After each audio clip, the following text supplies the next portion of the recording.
नमस्कार। कहानी सुनी अनसुनी में आपका स्वागत है। दोस्तों, अगर आपको ये कहानियाँ अच्छी लग रही हैं तो इन्हें लाइक करें और चैनल को सब्सक्राइब करें। आज मैं आपको सुनाने जा रही हूँ रवींद्रनाथ टैगोर की आत्मकथा जीवन स्मृति का 13वां भाग। आज के कथा चित्र का नाम है हिमालय यात्रा।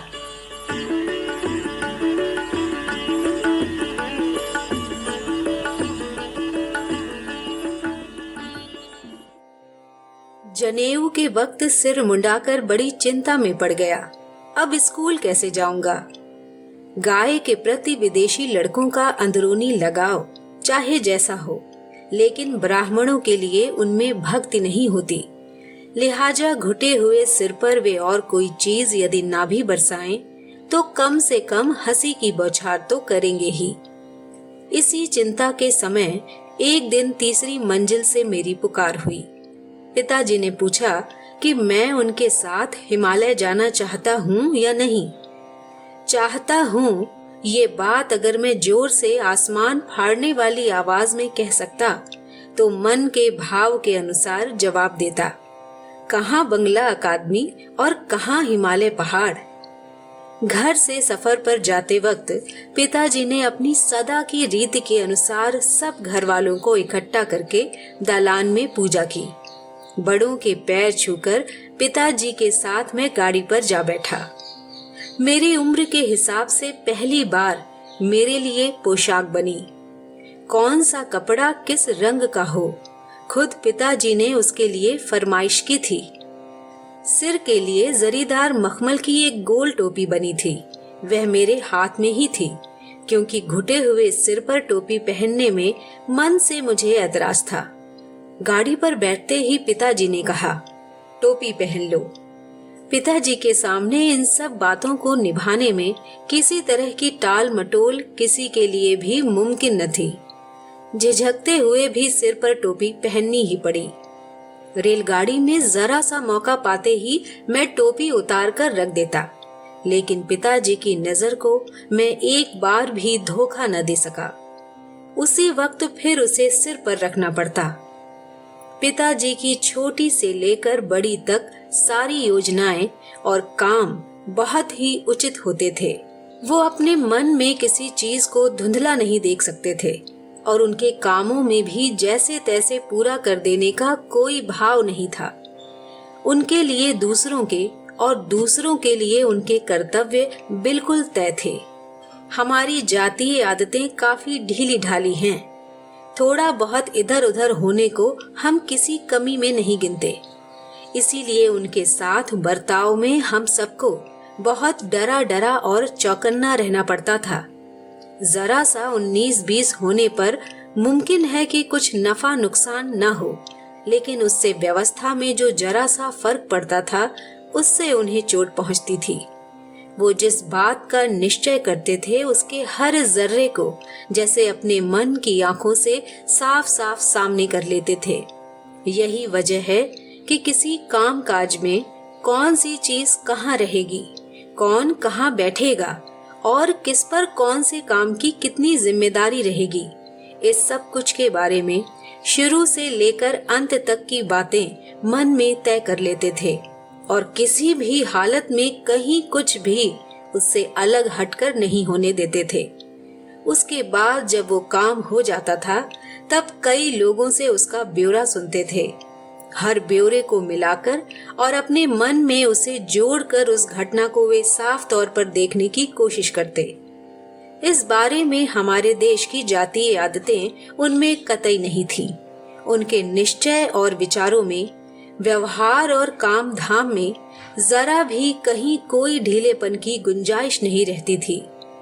यही कारण है कि हिमालय की सैर में जितने दिन मैं उनके साथ रहा, एक ओर तो मुझे काफी आजादी रही, पर दूसरी तरफ सारे काम अटल रूप से तयशुदा थे। जहाँ वो छुट्टी देते वहाँ किसी भी वजह से कोई दखल नहीं देते थे और जहाँ वो नियम तय कर देते वहाँ जरा से भी गुंजाइश नहीं रखते थे। सफर की शुरुआत में पहले कुछ दिन बोलपुर रहने की बात थी। कुछ वक्त पहले अपने पिता और माँ के साथ सत्य प्रसाद वहां होकर आया था। उससे मैंने जो सैर सपाटे की बातें सुनी थी, 19वीं सदी का कोई भी संभ्रांत घराने का बच्चा उस पर किसी भी तरह विश्वास नहीं कर सकता था। लेकिन हमारे उस जमाने में मुमकिन और नामुमकिन के बीच सीमा रेखा कहाँ होती थी, इस बात की परख मुझे नहीं थी। सफर की शुरुआत में पहले कुछ दिन बोलपुर रहने की बात थी। कुछ वक्त पहले अपने पिता और माँ के साथ सत्य प्रसाद वहां हो आया था। उससे मैंने जो सैर सपाटे की बातें सुनी थी, 19वीं सदी का कोई भी संभ्रांत घराने का बच्चा उस पर किसी भी तरह विश्वास नहीं कर सकता था। लेकिन हमारे उस जमाने में मुमकिन और नामुमकिन के बीच सीमा रेखा कहाँ होती थी, इस बात की परख मुझे नहीं थी। सत्य प्रसाद ने कहा था, खास होशियारी के बिना रेलगाड़ी में चढ़ना एक भारी मुसीबत है। पैर फिसला नहीं कि बस, फिर बचना मुश्किल है। और फिर गाड़ी जब चलना शुरू कर दे, तब देह को पूरी ताकत लगाकर खूब जोर से बैठना चाहिए, नहीं तो ऐसे जबरदस्त धक्के लगते हैं कि आदमी कहाँ का कहाँ चिटक कर जा पड़े, कोई ठिकाना नहीं। स्टेशन पहुंचने पर मन में बहुत डर लगने लगा, लेकिन गाड़ी पर इतनी आसानी से चढ़ा कि मन में शक होने लगा कि शायद अभी गाड़ी चढ़ने का असल काम बाकी है। उसके बाद जब बहुत आसानी से गाड़ी छूट गई, तो कहीं किसी परेशानी की जरा भी झलक न पाकर मन उदास हो गया। गाड़ी तेज रफ्तार से चलने लगी। पेड़ों की हरी पत्तियों से घिरा हुआ दूर तक फैला मैदान और छाया से ढके गांव गाड़ी के दोनों तरफ तस्वीरों के दो झरनों की तरह बड़ी तेजी से दौड़ने लगे, जैसे भरम की बाढ़ बह रही हो। गाड़ी शाम को बोलपुर पहुंची। पालकी पर बैठते ही मैंने आंखें मीच लीं। बस अब कल सवेरे बोलपुर का पूरा आश्चर्य मेरी खुली आंखों के सामने चमक उठेगा, यही चाह थी मेरी।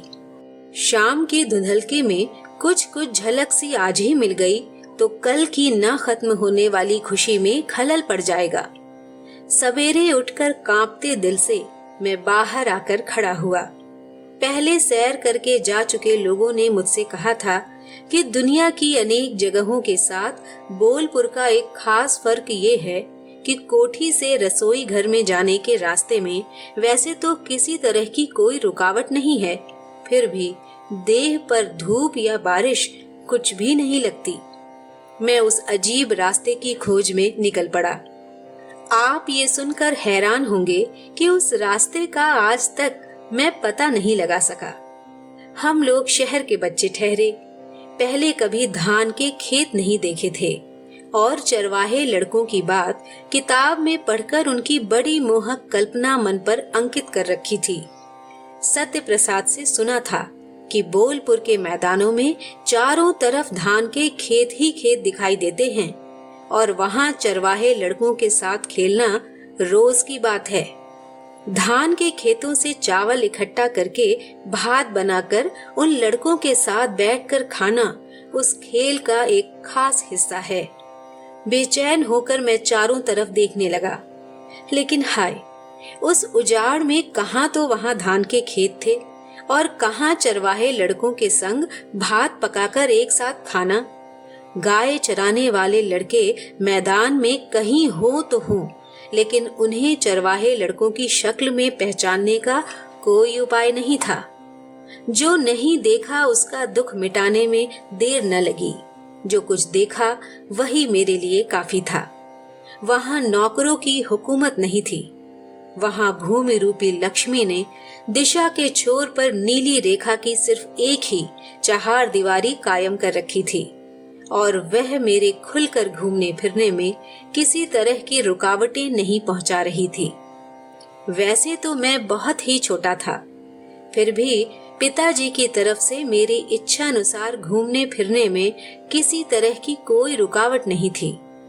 बोलपुर के मैदानों में जगह जगह वर्षा की जलधारा ने रेतीली मिट्टी को बहाकर जमीन के नीचे लाल लाल कंकड़ और तरह तरह के पत्थरों से छोटी छोटी पहाड़ियां, गुफाएं और नदी उपनदियां बनाकर बाल खिलाड़ियों के देश की धरती का नक्शा बना रखा था। मैं अपने कुर्ते को आंचल बनाकर तरह तरह के पत्थर इकट्ठे करके पिताजी के सामने पेश करता। उन्होंने मेरी इस मेहनत को बेकार समझकर कभी भी इसका अनदेखा नहीं किया। वह बढ़ावा देते हुए कहते, अरे ये तो बड़े सुंदर हैं, ये तुम्हें कहाँ से मिल गए? मैं कहता, ऐसे तो और भी बहुत सारे हैं वहां, सैकड़ों हजारों, मैं रोज रोज ला सकता हूँ। वो कहते, तब तो बड़ा अच्छा होगा, इससे तुम मेरे इस पहाड़ को सजा देना। एक जगह तालाब खोदने की कोशिश की गई थी, पर जमीन बहुत कड़ी होने से वह अधूरा छोड़ दिया गया था। उस अध भरे गड्ढे की मिट्टी उठाकर दक्षिण किनारे पर पहाड़ की नकल में एक ऊंची मीनार बना दी गई थी। पिताजी वहां रोज सवेरे चौकी बिछवाकर पूजा किया करते थे। उसके सामने पूरब के इलाके की हद से सूरज निकलता दिखाई देता था। उस पहाड़ को ही कंकर पत्थरों से सजाने के लिए उन्होंने मुझे बढ़ावा दिया था। बोलपुर से रवाना होते वक्त उन ढेर के ढेर कंकर पत्थरों को अपने साथ न ला सका। इसका मुझे बहुत दुख हुआ। वजन नाम ही कुछ ऐसा है जिसमें ढोने और किराया चुकाने की जिम्मेदारी अवश्य होती है। इस बात को तब मैं नहीं समझता था, और चूंकि मैंने इकट्ठा किया है इसलिए उनके साथ एक रिश्ता कायम रख सकूंगा, इस बात का दावा नहीं किया जा सकता। इस बात को समझने में आज भी रुकावट आती है। मेरी उस दिन की मन से की गई विनती पर विधाता यदि वरदान देते कि पत्थर के इस बोझ को तुम लंबे समय तक ढोते रहो, तो उस बात पर आज इस तरह हंस नहीं सकता था। खाई की जमीन में से एक जगह पानी निकलकर एक गहरे गड्ढे में इकट्ठा होता था। ये पानी अपने बंध को लांघकर बालू में इधर उधर झरने की तरह बहता था। छोटी छोटी मछलियां उस जलकुंड के मुंह के पास आकर सोते के उल्टी ओर तैरने की होड़ लगाती रहती। मैंने पिताजी से जाकर कहा, बड़ा अच्छा झरना देखकर आया हूँ, वहां से आपके नहाने और पीने के लिए पानी लाया जाए तो बहुत अच्छा हो। उन्होंने मेरे जोश में शरीक होते हुए कहा, हाँ हाँ, ये तो बड़ी अच्छी बात है, और मेरी खोज का इनाम प्रदान करने के लिए वहीं से पानी मंगाने का इंतजाम कर दिया। मैं जब तब उस खोआई की चोटी और घाटी में किसी अजीब चीज की खोज में घूमा करता। वहां टीले वाली खाइयों को खोआई कहते हैं। उस छोटे से अजनबी राज का मैं था लिविंग स्टोन, जैसे वह किसी दूरबीन की उल्टी तरफ का देश हो। नदी और पहाड़ भी जितने छोटे छोटे थे, इधर उधर उगे हुए जंगली जामुन और खजूर के पेड़ भी उतने ही नाटे और ठिगने थे। मेरी खोज छोटी नदी की मछलियां भी वैसी ही थी, और खोज करने वाले की तो बात ही क्या। पिताजी शायद मेरी होशियारी को बढ़ावा देने के लिए मुझे 2-4 आने देकर कहते, इसका हिसाब रखना होगा। उसके बाद उन्होंने मुझ पर अपनी बेशकीमती सोने की घड़ी में चाबी भरने का काम सौंपा। इसकी उन्होंने फिक्र ही नहीं की कि इसमें नुकसान हो सकता है। मुझ में जिम्मेदारी का बोझ जगा देना ही उनका मकसद था। सवेरे जब घूमने निकलते तो मुझे अपने साथ ले जाते। रास्ते में भिखारी देखते तो मुझे ही भिक्षा देने की आज्ञा देते। अंत में उनके सामने हिसाब देने की बारी आती तो हिसाब मिलता ही नहीं। एक दिन तो रोकड़ ही गुम हो गई। उन्होंने कहा, अब मुझे तुम्ही को खजांची रखना होगा, तुम्हारे हाथ में पहुंचकर मेरे रुपए ही बढ़ने लगते हैं। उनकी घड़ी में मैं बड़े जतन से ठीक तौर पर चाबी भरता। जतन कुछ जोर से ही करता, और उसका नतीजा ये होता कि घड़ी जल्द ही मरम्मत के लिए कलकत्ता भेजनी पड़ती। बड़ी उम्र में काम का भार पाकर जब सामने हिसाब देना पड़ता था, तब की बात यहाँ याद आती है। उन दिनों वह 52 नंबर पार्क स्ट्रीट में रहते थे। हर महीने ठीक दूसरी और तीसरी तारीख को मुझे हिसाब बोलकर सुनाना पड़ता था। तब वे खुद नहीं पढ़ सकते थे। पिछले महीने और पिछले वर्ष के हिसाब से तुलना करते हुए सारे आय के खर्च का ब्यौरा मुझे उनके सामने पेश करना पड़ता था। पहले मोटी मोटी रकमें वे सुन लेते थे और मन ही मन में उनका हिसाब लगा लेते थे। उनके मन में अगर कभी कोई शंका महसूस होती तो छोटी छोटी रकमें भी सुनानी पड़ती थी। कभी कभी ऐसा होता कि हिसाब में जहाँ कहीं कोई कमजोरी होती वहाँ उनकी नाराजगी से बचने के लिए मैं उस हिस्से को दबा जाता, लेकिन कभी भी वह दबा नहीं रहता। हिसाब का सारा चेहरा वह अपने मन पर ही उतार लेते थे। जहाँ दरार होती वहीं वह पकड़ लेते थे। इसीलिए महीने के ये 2 दिन बड़ी बेचैनी भरे होते।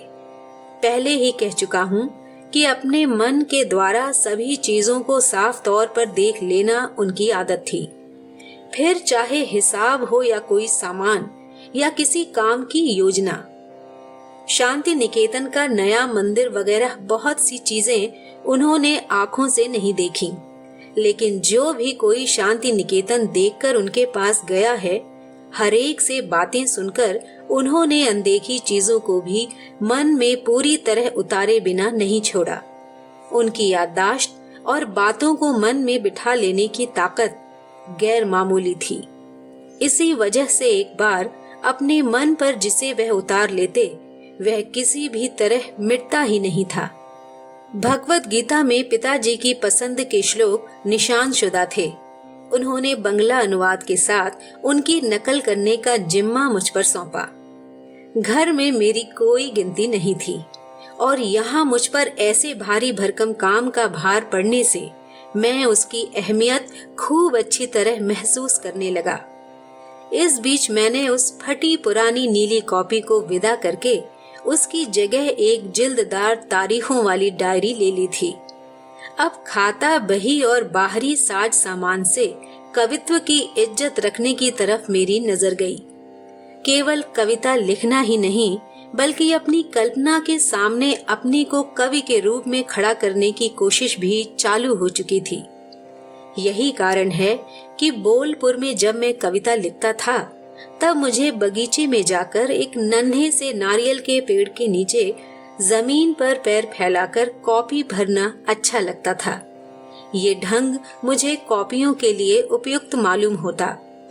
धूप में दूब घास से रहित कंकड़ की सेज पर बैठकर मैंने पृथ्वीराज की पराजय नामक एक वीर रस युक्त काव्य लिखा था। उसका भरपूर वीर रस भी उस काव्य को विनाश के हाथों से नहीं बचा सका। उसकी सुरक्षा के लिए तैयार जिल्ददार डेट्स डायरी भी अपनी बड़ी बहन नीली कॉपी का पीछा करती हुई कहाँ चली गई पता नहीं।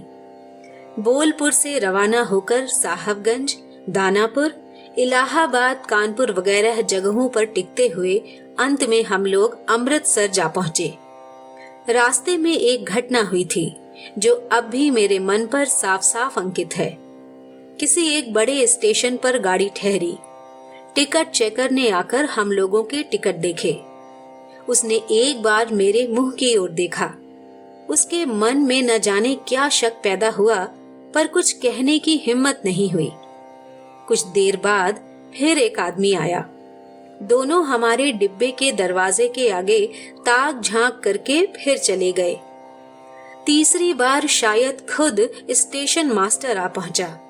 मेरा हाफ टिकट देखकर उसने पिताजी से पूछा, इस लड़के की उम्र क्या 12 साल से ज्यादा नहीं है?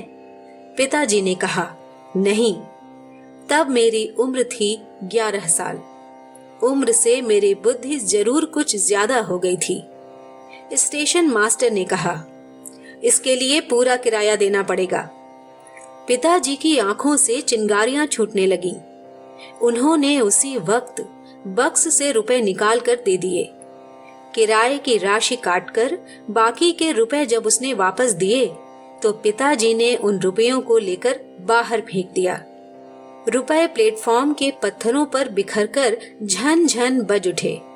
स्टेशन मास्टर बेहद झुंझलाता हुआ चला गया।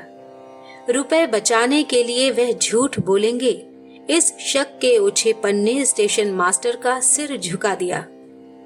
अमृतसर का गुरुद्वारा मुझे सपने सा याद आता है। बहुत दिन सवेरे के वक्त मैं पिताजी के साथ पैदल उस सरोवर के बीच में बने स्वर्ण मंदिर में गया हूँ। वहाँ हमेशा ही भजन होता रहता था। पिताजी उन प्रार्थना करने वालों के बीच बैठकर सहसा उनके सुर में सुर मिलाकर भजन गाने लगते थे। परदेसी के मुंह से इस तरह प्रार्थना के गीत सुनकर वहाँ के लोग बहुत उत्साहित होकर उनका आदर करते। लौटते समय हम मिश्री के टुकड़े और हलवा लेते आते। एक बार पिताजी ने गुरुद्वारे के एक गायक को अपने यहाँ बुलाकर उससे भजन सुने थे। उसे जो पुरस्कार दिया गया था, शायद उससे कम देने पर भी वह खुश होता। इसका नतीजा ये हुआ कि हमारे यहाँ भजन गान सुनाने के लिए इतने सारे लोग आने लगे कि उनको नियंत्रित करने के लिए सख्त बंदोबस्त की जरूरत आ पड़ी। घर पर सुविधा न पाने पर उन लोगों ने सरकारी रास्तों पर ही हमला बोलना शुरू कर दिया। रोज सवेरे पिताजी मुझे साथ लेकर घूमने निकलते थे। उस समय क्षण क्षण में एकाएक सामने तानपुरा ताने गाने वालों का आना होता रहता।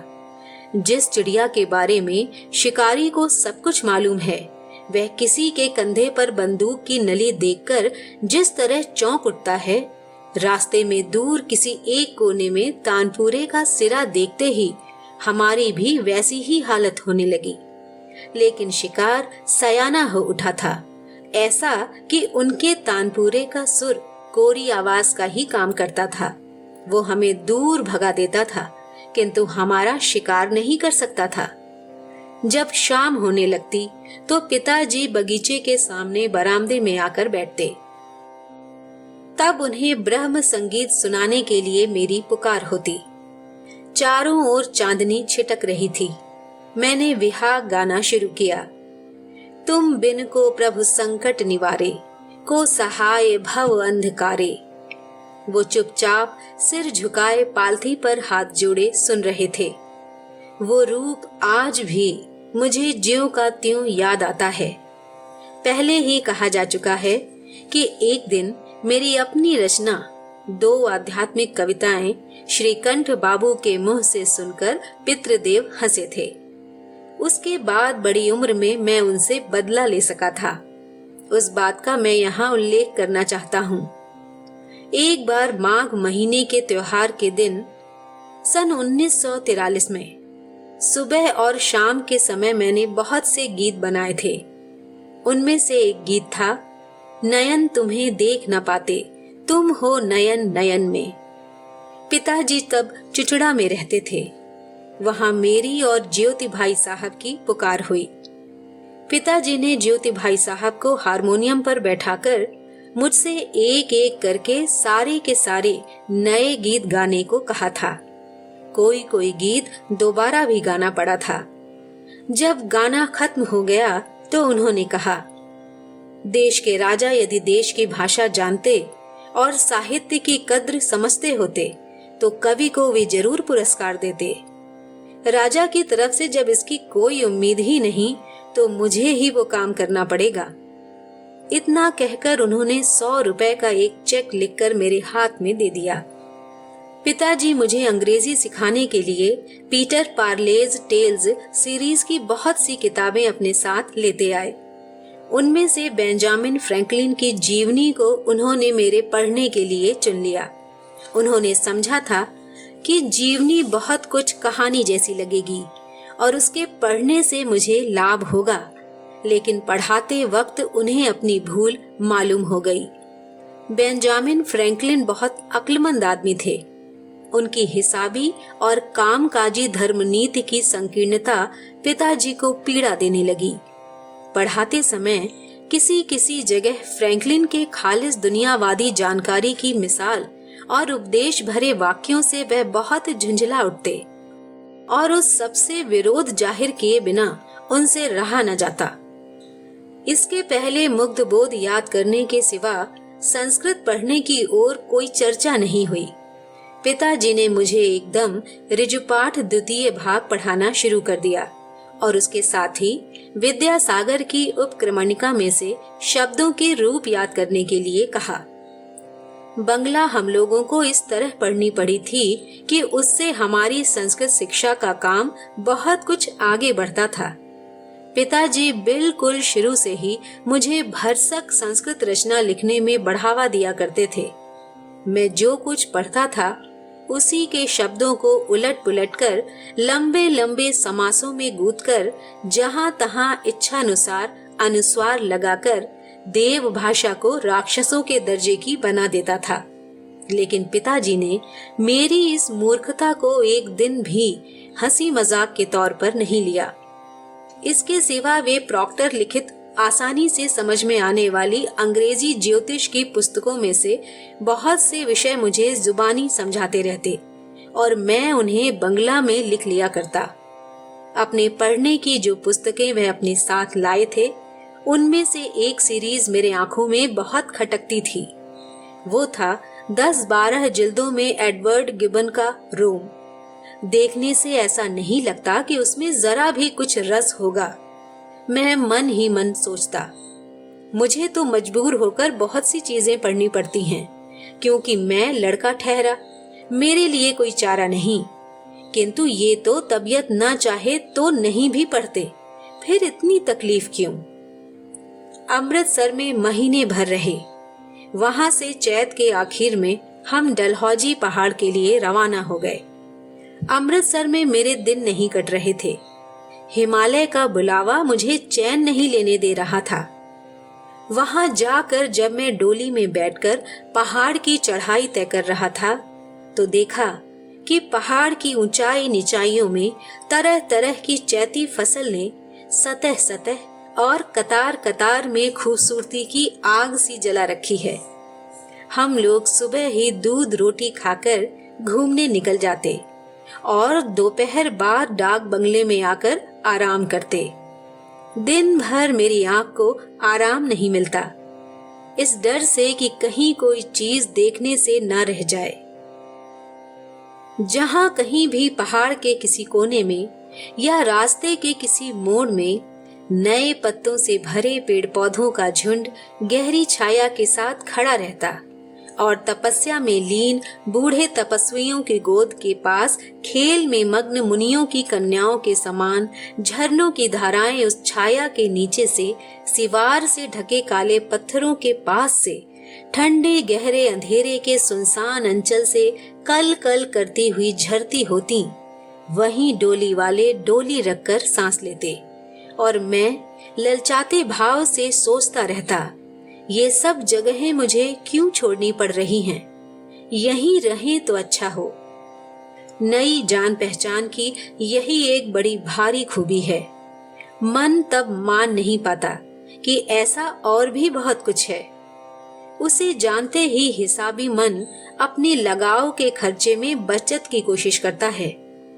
मन जब हर एक चीज को ही मुश्किल से हाथ आया समझता है तभी वह अपनी कंजूसी का खात्मा करके पूरी कीमत देने को तैयार हो जाता है। यही कारण है कि मैं किसी किसी दिन जब कलकत्ता के रास्ते से आते जाते अपने को विदेशी समझने की कल्पना करता हूँ और ये समझने लगता हूँ कि यहाँ देखने की चीजें बहुत हैं, तब मन से उस देय की कीमत न चुकाने के कारण ही वे हमें दिखाई नहीं देती। इसीलिए देखने की भूख मिटाने के लिए लोग विदेश जाया करते हैं। पिताजी ने मुझ पर अपने छोटे खजाने की पेटी का जिम्मा सौंप दिया था। इस बारे में मैं ही सबसे काबिल व्यक्ति हूँ, ऐसा समझने का कोई कारण नहीं था। राह खर्च के लिए उसमें काफी रुपए रहते थे। इसे वह अपने नौकर किशोरी चटर्जी के हाथ सौंपते तो ज्यादा बेफिक्र रह सकते थे, लेकिन मुझ पर एक बोझ सौंपना ही उनका खास मकसद था। डाक बंगले में पहुंचने पर एक दिन मैंने पेटी उनके हाथ में न देकर मेज पर ही छोड़ दी थी। इसके लिए उन्होंने मुझे डांटा था। डाक बंगले में पिताजी अक्सर बाहर कुर्सी डलवाकर बैठा करते थे। शाम होने पर पहाड़ के साफ सुथरे आसमान में तारे बहुत साफ साफ दिखते थे और तब वे मुझे सब ग्रह नक्षत्रों की जानकारी देकर ज्योतिष के विषय में समझाया करते थे। बकरोटा में हम लोग एक पहाड़ पर सबसे ऊंची चोटी पर बने मकान में ठहरे थे। हालांकि वह बैसाख का महीना था, लेकिन फिर भी काफी ठंड थी। यहाँ तक कि रास्ते में जहाँ धूप नहीं पड़ती थी वहाँ की बर्फ नहीं पिघलती थी। वहाँ भी कभी किसी दिन खतरे से डरकर उन्होंने मुझे मर्जी के मुताबिक घूमने फिरने से नहीं रोका। हमारे मकान के नीचे की एक चढ़ाई में दूर तक फैला केलू वन था। उस जंगल में मैं अकेला अपनी लोहे की पत्तियों से मढ़ी खास ढंग की लाठी लेकर अक्सर घूमने जाया करता। पेड़ पौधों का झुंड विशाल दैत्यों की तरह बड़ी बड़ी छायाएं लिए खड़ा रहता। वे न जाने कितने 100 वर्षों के थे, लेकिन एक बहुत मामूली आदमी का कल का बच्चा बिना किसी झिझक के उनसे बिल्कुल सटकर घूमता रहता और वे एक शब्द भी नहीं कह सकते थे।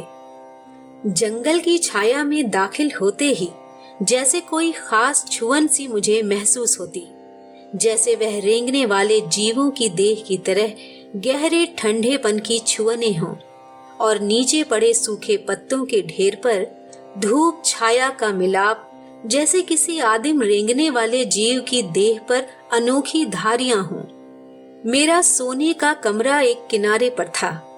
रात को बिस्तर पर पड़ा पड़ा मैं कांच की खिड़की में से तारों की धुंधली रोशनी में पहाड़ की चोटी की सफेद पीली रंग की बर्फीली आभा देखा करता। किसी किसी दिन ना मालूम कितनी रात में देखता कि पिताजी लाल दुशाला ओढ़े हाथ में एक बत्ती लिए कहीं जा रहे हैं। थोड़ी देर बाद देखता कि कांच की साये से घिरे बरामदे में बैठे पूजा कर रहे हैं। फिर एक और नींद लेने के बाद एकाएक देखता कि वह मुझे झंझोड़कर जगा रहे हैं। तब रात का अंधेरा पूरी तरह दूर नहीं हुआ होता। उपक्रमणिका में से नरह नरौ नराह याद करने का यही मेरे लिए नियत समय था। पर जाड़े में कंबलों के गर्म घेरे से निकलना बड़े दुख की बात लगती। सूरज निकलने के समय पिताजी जब प्रातःकाल की पूजा के बाद एक कटोरा दूध पी चुकते, तब मुझे अपने पास खड़ा करके उपनिषद के मंत्र पढ़कर एक बार और प्रार्थना करते। उसके बाद मुझे लेकर घूमने निकल जाते। भला मैं उनके साथ कैसे घूम सकता था? बहुत से बड़ी उम्र के लोगों के लिए भी यह मुश्किल था। रास्ते में ही मैं किसी एक जगह पीठ दिखाकर पगडंडी के रास्ते सीधा घर चला आता। पिताजी वापस आते तो घंटा भर तक अंग्रेजी की पढ़ाई, फ्रैंकलिन की जीवनी चलती। उसके बाद 10 बजे के करीब बर्फ पिघले ठंडे पानी से नहाना। इस मुसीबत से किसी भी तरह छुटकारा नहीं मिलता। उनके हुक्म के खिलाफ उस पानी में गर्म पानी मिलाने की नौकरों की हिम्मत नहीं पड़ती। मुझे बढ़ावा देने के लिए अपनी जवानी के किस्से सुनाकर बताते कि तब वो खुद कैसे असहनीय ठंडे पानी से नहाया करते थे। इसके सिवा दूध पीना मेरे लिए और एक समस्या थी। पिताजी काफी मात्रा में दूध पिया करते थे। मैं पुरखों से चली आ रही दूध हजम करने की ताकत का उत्तराधिकारी हो सकता था या नहीं, कुछ कहा नहीं जा सकता। लेकिन यह मैं पहले ही जता चुका हूँ कि किस वजह से मेरा खाने पीने का अभ्यास पूरी तरह उल्टी ओर चला था। पिताजी के साथ बराबर मुझे दूध पीना पड़ता था। आखिर मैंने नौकरों का सहारा लिया। वे या तो मुझ पे दया करके या मोह ममता के कारण मेरे कटोरे में दूध की अपेक्षा झाग ज्यादा भर देते। भोजन करने के बाद दोपहर को पिताजी मुझे पढ़ाने बैठते थे, पर ये नियम मेरे लिए मुश्किल खड़ी कर देता। सवेरे को बिगड़ी हुई नींद अपना खलल डालने का बदला लेती। मैं नींद के मारे बार बार लुढ़क पड़ता। मेरी हालत देखकर पिताजी मुझे छुट्टी दे देते। लेकिन ताज्जुब की बात है, छुट्टी पाते ही नींद जाने कहां भाग जाती।